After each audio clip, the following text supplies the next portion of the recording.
मत्ती रचित सुसमाचार 20वां अध्याय। स्वर्ग का राज्य किसी गृहस्थ के समान है, जो सवेरे निकला कि अपने दाख की बारी में मजदूरों को लगाए, और उसने मजदूरों से 1 दिनार रोज पर ठहराकर उन्हें अपने दाख की बारी में भेजा। फिर पहर 1 दिन चढ़े निकलकर और औरों को बाजार में बेकार खड़े देखकर उनसे कहा, तुम भी दाख की बारी में जाओ, और जो कुछ ठीक है तुम्हें दूंगा। सो वे भी गए। फिर उसने दूसरे और तीसरे पहर के निकट निकलकर वैसा ही किया, और 1 घंटा दिन रहे।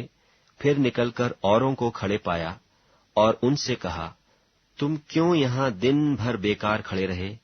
उन्होंने उससे कहा, इसलिए कि किसी ने हमें मजदूरी पर नहीं लगाया। उसने उनसे कहा, तुम भी दाख की बारी में जाओ। सांझ को दाख की बारी के स्वामी ने अपने भंडारी से कहा, मजदूरों को बुलाकर पिछलों से लेकर पहलों तक उन्हें मजदूरी दे दे। सो जब वे आए, जो घंटा भर दिन रहे लगाए गए थे, तो उन्हें 1-1 दिनार मिला। जो पहले आए, उन्होंने यह समझा कि हमें अधिक मिलेगा, परंतु उन्हें भी 1 दिनार मिला।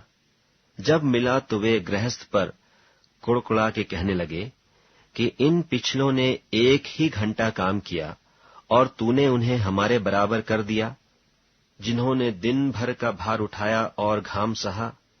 उसने उनमें से एक को उत्तर दिया कि हे मित्र, मैं तुझसे कुछ अन्याय नहीं करता। क्या तूने मुझसे 1 दिनार न ठहराया?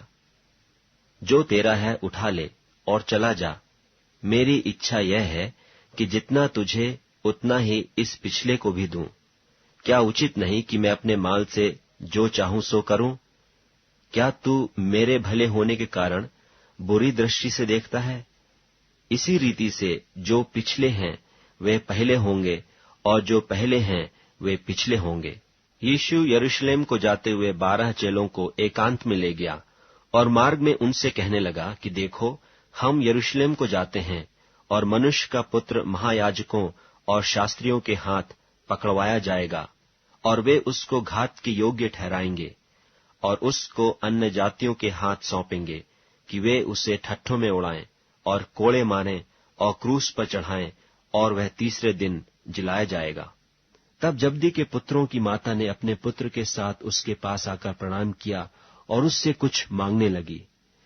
उसने उससे कहा, तू क्या चाहती है? वह उससे बोली, यह कह कि मेरे ये 2 पुत्र तेरे राज्य में एक तेरे दाहिने और एक तेरे बाएं बैठें। यीशु ने उत्तर दिया, तुम नहीं जानते कि क्या मांगते हो। जो कटोरा मैं पीने पर हूं, क्या तुम पी सकते हो? उन्होंने कहा, पी सकते हैं। यीशु ने उत्तर दिया, तुम नहीं जानते कि क्या मांगते हो। जो कटोरा मैं पीने पर हूं, क्या तुम पी सकते हो? उन्होंने उससे कहा, पी सकते हैं। उसने उनसे कहा, तुम मेरा कटोरा तो पियोगे, पर अपने दाहिने बाएं किसी को बिठाना मेरा काम नहीं, पर जिनके लिए मेरे पिता की ओर से तैयार किया गया उन्हीं के लिए है। यह सुनकर 10 चेले उन दोनों भाइयों पर क्रुद्ध हुए। यीशु ने उन्हें पास बुलाकर कहा, तुम जानते हो कि अन्य जातियों के हाकिम उन पर प्रभुता करते हैं, और जो बड़े हैं वे उन पर अधिकार जताते हैं, परंतु तुम में ऐसा न होगा। परंतु जो कोई तुम में बड़ा होना चाहे वह तुम्हारा सेवक बने, और जो तुम्हें प्रधान होना चाहे वह तुम्हारा दास बने। जैसे कि मनुष्य का पुत्र वह इसलिए नहीं आया कि उसकी सेवा टहल की जाए, परंतु इसलिए आया कि आप सेवा टहल करे और बहुतों की छुड़ौती के लिए अपने प्राण दे। जब वे यरीहो से निकल रहे थे तो एक बड़ी भीड़ उसके पीछे हो ली, और देखो 2 अंधे जो सड़क के किनारे बैठे थे, यह सुनकर कि यीशु जा रहा है, पुकार कर कहने लगे कि हे प्रभु, दाऊद के संतान हम पर दया कर। लोगों ने उन्हें डांटा कि चुप रहें, पर वे और भी चिल्लाकर बोले, हे प्रभु, दाऊद के संतान हम पर दया कर। तब यीशु ने खड़े होकर उन्हें बुलाया और कहा, तुम क्या चाहते हो कि मैं तुम्हारे लिए करूं? उन्होंने उससे कहा, हे प्रभु, यह कि हमारी आंखें खुल जाएं। यीशु ने तरस खाकर उनकी आंखें छुईं, और वे तुरंत देखने लगे और उसके पीछे हो लिए।